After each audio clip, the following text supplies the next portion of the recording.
students, welcome to my channel Medical with Nursing Officer and today's topic is clinical course of first stage of labor. So first stage of labor में क्या clinical course है वो हम देखेंगे क्या clinical course होता है, मतलब किस तरीके से changes आती है, ठीक है, क्या किस changes आते हैं उस टाइम पर और कैसे कैसे changes आते हैं उसको हम अभी देखेंगे. So mainly ये focus करता है किस तरीके से how it happens in the first stage of labor, क्या क्या होता है mainly उस पर ये focus करेंगे. So first stage of labour कहाँ से शुरू होता है? It starts with to labour pain to full dilation of the cervix. ठीक है, full dilation of the cervix तक का फर्स्ट स्टेज ऑफ लेबर होता है. और first full dilation of cervix कितना होता है? That is 10 centimetre. ये सब पहले एक्सप्लेन किया हुआ है स्टेजेस ऑफ लेबर वाली वीडियो में. अगर आप देखोगे तो वहाँ पे आपको स्टेजेस अच्छे से समझ आ जाएंगी. सो स्टेजेस ऑफ लेबर को पहले देखो, इसके बाद आप क्लिनिकल कोर्स में आना. सो क्लिनिकल कोर्स में जो फर्स्ट स्टेज ऑफ लेबर को डिस्कस करेंगे. सो फर्स्ट स्टेज हो गया आपका, it starts with the true labour pain and ends with the full dilatation of the cervix. इसमें जो है अभी इसमें जो फर्स्ट सिम्टम जो आपको देखने को मिलेगा, ठीक है, दैट इज शो. अब शो क्या होता है? शो भी पहले भी मैंने एक्सप्लेन करा हुआ है. शो होता है it is the expulsion of blood sustain mucus. ठीक है, क्या होता है कि म्यूकस के साथ थोड़ा जो ब्लड का अमाउंट है वो भी विजाइना के थ्रू जब एक्सपेल आउट होता है, ठीक है, तो उसको हम बोलते हैं show. So first symptom is show. Next है कि पेन होता है. सो पेन जो है कि जैसे यूट्राइन कॉन्ट्रैक्शंस इंक्रीज होते हैं वैसे वैसे क्या होता है, यूट्रस जो है हार्ड होता जाता है. अब जिस तरीके से यूट्रस जो है हार्ड होता जाएगा, जितनी ज़्यादा कॉन्ट्रैक्शंस आएंगे उस टाइम पे यूट्रस हार्ड होगा. तो अगर यहाँ पर हम अपने फिंगर्स को रख करके फील करेंगे तो जितना ज़्यादा कॉन्ट्रैक्शंस आएंगे यूट्रस उतना हमें हार्ड फील होगा. और ये भी हम टाइम भी फील कर सकते हैं कितने टाइम के लिए कॉन्ट्रैक्शंस आ रही हैं. So it depends. नाउ अगर इनिशियली बात करें कॉन्ट्रैक्शंस कैसे इनिशियली आती है, तो इनिशियली अगर लेबर पेन स्टार्ट होता है, जैसे ट्रू लेबर पेन स्टार्ट होता है तो कॉन्ट्रैक्शंस इनिशियली 30 सेकेंड्स के लिए आती है एंड इंटरवल होता है उसको 15 to 30 मिनट. 15 to 30 मिनट के इंटरवल पे कॉन्ट्रैक्शंस आती है और जो उसका टाइम होता है 30 सेकेंड के लिए कॉन्ट्रैक्शंस जो है आती है. नेक्स्ट जैसे जैसे टाइम इंक्रीज होगा ग्रेजुअली वैसे ही क्या होगा कि जो ड्यूरेशन होगा, जो इंटरवल होगा वो शॉर्ट होता जाएगा और जो कॉन्ट्रैक्शंस है वो ज़्यादा ज़्यादा टाइम के लिए आने लग जाएंगे. सो अभी जब स्टेज आगे बढ़ेगी जैसे जैसे तो स्टेज जिस तरीके से आगे बढ़ेगी उस तरीके से जो कॉन्ट्रैक्शंस है वो 45 सेकेंड्स के लिए आएंगे और 3 to 5 मिनट के इंटरवल पे कॉन्टिन्यूसली जो कॉन्ट्रैक्शंस जो है कि आएंगे in first stage of labour. So next था पेन. इसके बाद होता है dilatation and effacement of the cervix.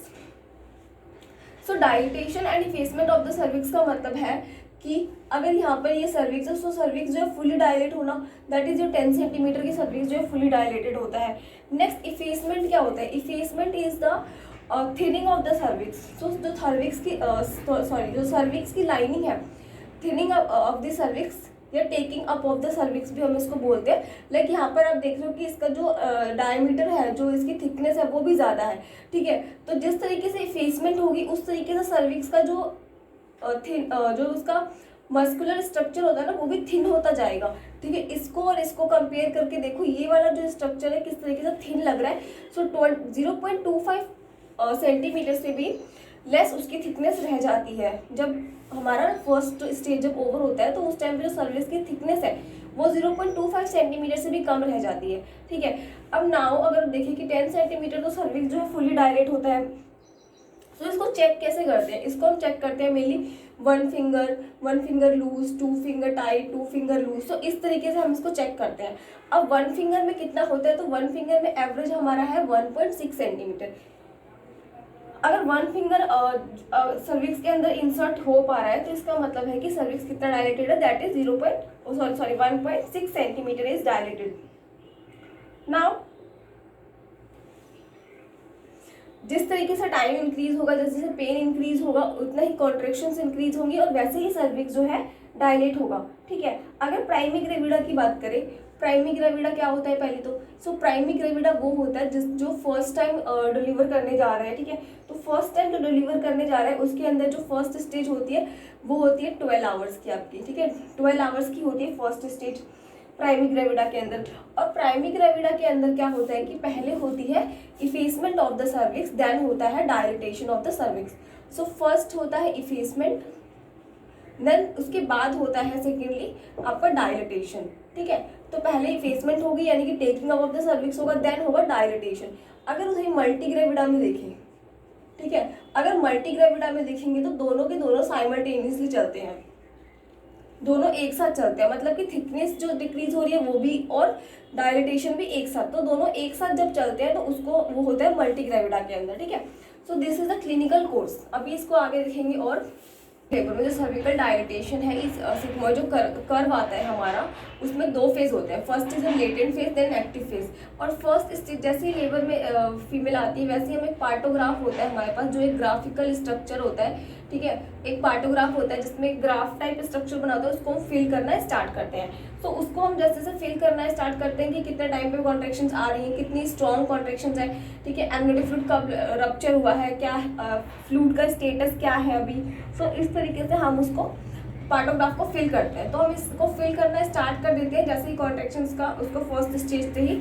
सो इसमें बोला गया है कि क्या होता है कि दो फेज होते हैं। First is latent phase, then active phase. So latent phase fluid rupture, amniotic जो सैक था वो रप्चर हुआ है, ठीक है। ये सब चीजें हम पार्टोग्राफ में फिल करते हैं। कॉन्ट्रैक्शंस कितनी स्ट्रॉन्ग आ रही है, अगर स्ट्रॉन्ग आती है तो हम इस तरीके से उसको फिल करते हैं, कम है तो इस तरीके से, ठीक है। तो ये एक ग्राफिकल प्रेजेंटेशन होता है पार्टोग्राफ, जिसको हम फिल करना स्टार्ट करते हैं। अब जो सर्विकल डायलिटेशन है जो फर्स्ट स्टेज में होता है, इसमें दो फेज आते हैं। First is latent phase, then second is active phase. So latent phase के अंदर क्या होता है, जो सर्विक्स होता है वो 3 to 4 सेंटीमीटर डायलेटेड होता है, ठीक है। जो सर्विक्स की फुल डायलेशन है वो तो कितनी है, 10 सेंटीमीटर की। तो फर्स्ट स्टेज के अंदर दो फेज है, लेटेंट फेज और एक्टिव फेज। तो लेटेंट फेज के अंदर 3 से 4 सेंटीमीटर की डायलेशन होगी सर्विक्स की, और एक्टिव फेज के अंदर रेस्ट ऑफ द डायलेशन होगी जो कि 4 से 9 सेंटीमीटर या फिर 4 से 10 सेंटीमीटर बोल सकते हो, ठीक है। 4 से 10 सेंटीमीटर की डायलेशन जो है एक्टिव फेज में होगी। और अगर प्राइमरी ग्रेविडा में देखेंगे कि लेटेंट फेज जो है प्राइमरी ग्रेविडा में और मल्टी ग्रेविडा में कितने कितने टाइम का होता है। सो प्राइमरी ग्रेविडा में एक एवरेज है कि 8.5 आवर्स का होता है, और एक 5.3 आवर्स का एवरेज है कि मल्टी ग्रेविडा में जो लेटेंट फेज है वो 5.3 आवर्स का होता है, ठीक है। तो ये हो गया आपका लेटेंट फेज। नेक्स्ट है कि active phase. So active phase के अंदर हमारे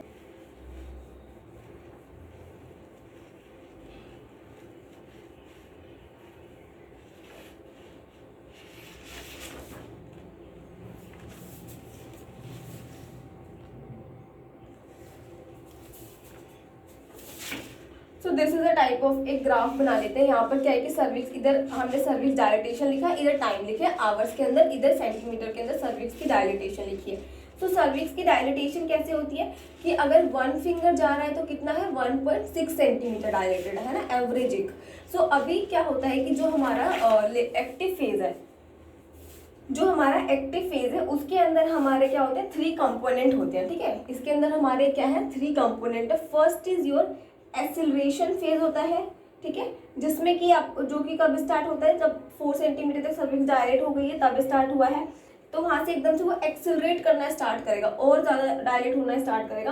then phase of maximum slope, phase of maximum slope, जिसमें क्या होता है 4 से 9 सेंटीमीटर तक हमारा जो डायलेटेशन है वो आता है। इसके बाद फेज ऑफ डिसेलरेशन होता है। फेज ऑफ डिसेलरेशन मतलब कि 9 से 10 सेंटीमीटर जब डायलेट हो गए तो उसको और तो डायलेट नहीं होगा, फुल डायलेशन 10 सेंटीमीटर पे होती है। सो फेज ऑफ डिसेलरेशन मतलब अब जो है लेबर जो है सेकेंड स्टेज में जा चुका है और उसको जो है कि अभी नीड नहीं है कि वो और भी ज़्यादा डायलेट होए, ठीक है। तो ये होता है इसमें। जो अभी आपका एसिलरेशन फेज की बात करें तो एसिलरेशन फेज में क्या होता है कि जो सर्विक्स है वो डायलेट पहले ही हो चुका था लेटेंट फेज के अंदर 3 से 4 सेंटीमीटर। तो लेटेंट फेज को ड्रॉ कर लेते हैं। 4 सेंटीमीटर का डायलेशन हुआ था 8.5 आवर्स में प्राइमरी ग्रेविडा के अंदर, है ना। सो ये आपका हो गया कौन सा फेज, ऐसे गया होगा ग्राफ, 0 से गया होगा, 0 होगा, फिर 2, फिर 3, फिर 4, फिर ऐसे ही तो हुआ होगा ना, 3, 4। तो 4 सेंटीमीटर की डायलेशन हुई होगी, ये हुई होगी आपकी लेटेंट फेज के अंदर। अब लेटेंट फेज के बाद उसने क्या करा, अपने आप को एसिलरेट करा। एसिलरेशन फेज आता है जो कि आपका 3 से 4 सेंटीमीटर के बाद आता है। तो यहाँ पर वो क्या करेगा, अपने आप को ऐसे एसिलरेट करेगा। तो एसिलरेशन फेज ये हो गया। देन आता है maximum, phase of maximum slope, जो कि कितना है 4 से 9 सेंटीमीटर के बीच का। This is phase of deceleration, ठीक है। अब इसी के अंदर ये पूरा इस तरीके से जाएगा 9 तक जब पहुंच जाएगा ये, ये आपका जब 9 सेंटीमीटर तक पहुंच गया तो ये कौन सा है, मैक्सिमम स्लोप तक पहुंच चुका है, मतलब ये तो फेज ऑफ मैक्सिमम स्लोप बोलते हैं जब जो हमारा लेबर है 9 सेंटीमीटर तक पहुंच गया। ठीक है, अब थोड़ा सा और 1 सेंटीमीटर जाने के बाद वो फेज ऑफ डिसेलरेशन के अंदर चला जाता है। ठीक है, ये क्या, फेज ऑफ डिसेलरेशन, जो यहाँ पर लिखा हुआ है डिसेलरेशन, मतलब इसको और अब डायलेट होने की जरूरत नहीं है, ये अब सेकेंड स्टेज में एक्चुअली जा चुका है। ठीक है, सो दिस इज अबाउट कि एक ग्राफ ड्रॉ किया जिसमें यहाँ पर लिखी है timing 2 hour, 4 hour, 6 hour, 8 hour, then यहाँ पर लिखा है हमारा सर्विक्स की डायलेटेशन कितने, 0 से 2 कितना हो रहा है। लेटेंट फेज था, लेटेंट फेज के अंदर 3 से 4 सेंटीमीटर, टाइम पीरियड था प्राइमरी के अंदर 8.5 आवर का, 8.5 आवर के अंदर ये हो गया लेटेंट फेज।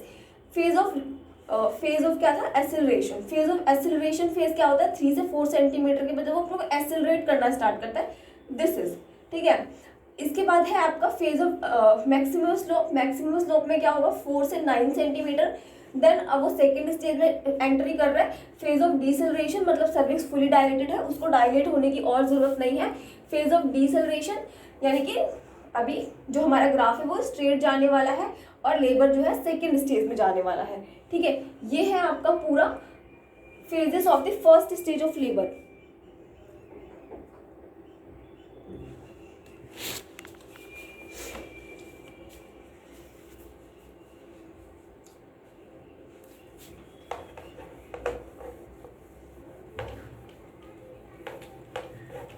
देखेंगे प्राइमरी ग्रेविडा में देखेंगे तो 1 सेंटीमीटर पर आवर के हिसाब से जो सर्विक्स की डायलेटेशन होती है, और मल्टी ग्रेविडा में क्या होता है 1.5 सेंटीमीटर पर आवर के हिसाब से डायलेटेशन होती है। ठीक है, beyond 4 centimetre dilatation.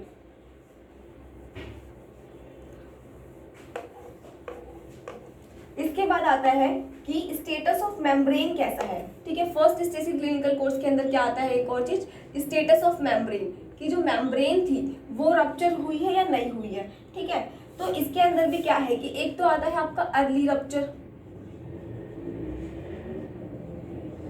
Early rupture आता है, देन आता है प्रीमेच्योर रप्चर, प्रीमेच्योर रप्चर। ठीक है, जब मेम्ब्रेन जो है कि लेबर स्टार्ट नहीं हुआ है, लेबर का प्रोसेस स्टार्ट नहीं हुआ है, यानी कि बिफोर लेबर के प्रोसेस के स्टार्ट होने के बिफोर अगर मेम्ब्रेन रप्चर हो जाती है तो उसको बोलते हैं हम premature rupture.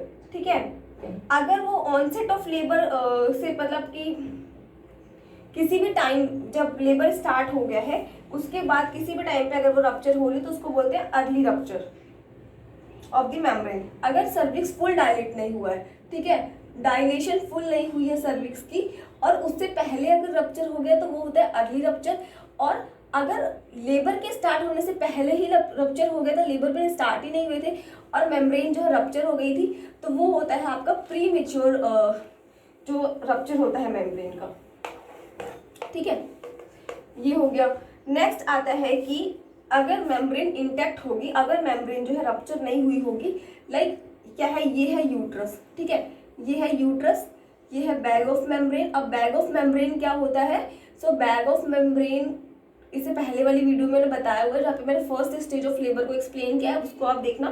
So this is bag of membrane. यहाँ पर होता है क्या, फीटस, और यहाँ पर क्या होता है कि इसको सब तरफ से क्या हो रहा है, प्रेशर आ रहा है। प्रेशर क्यों आ रहा है, क्योंकि इस टाइम पे बहुत ज़्यादा हार्मोन्स रिलीज हो रहे हैं, ऑक्सीटोसिन, ईस्ट्रोजन का लेवल हाई हो रहा है, एंड आपका प्रोस्टाग्लैंडिन का लेवल हाई हो रहा है, इंटरल्यूकिन फैक्टर्स का लेवल हाई हो रहा है। ठीक है, इसके साथ साथ जो हमारा नाइट्रस ऑक्साइड गैस है वो भी रिलीज हो रहा है बॉडी के अंदर, बहुत सारे चेंजेस हो रहे हैं जिसकी वजह से प्रेशर जनरेट होता है। और वो सारा प्रेशर किस लिए हो रहा है, लेबर को इंड्यूस कराने के लिए। नॉर्मल प्रोसेस है ना ये एक, सो नॉर्मल प्रोसेस को इंड्यूस कराने के लिए सारा प्रेशर जनरेट होता है सारे तरफ से, और फीटस को वो क्या करता है, पुल डाउन करता है नीचे की तरफ, पुश डाउन करता है। ठीक है, इस तरीके से यहाँ से निकलेगा। तो अगर मेम्ब्रेन इंटैक्ट होगी तो जब यहाँ से पे क्या है, सर्विक्स है, तो यहाँ से अगर हम एग्जामिनेशन करेंगे तो अगर मेम्ब्रेन इंटैक्ट है तो वो हमें फील हो जाएगी। अगर सर्विक्स की ओपनिंग है कि 4 वाटर बैग ऑफ मेम्ब्रेन का फॉर्मेशन है या नहीं है, तो वो यहाँ से फील हो जाता है। ठीक है, नेक्स्ट है कि इसके अंदर मैटरनल सिस्टम पे क्या क्या इफेक्ट पड़ता है लेबर का।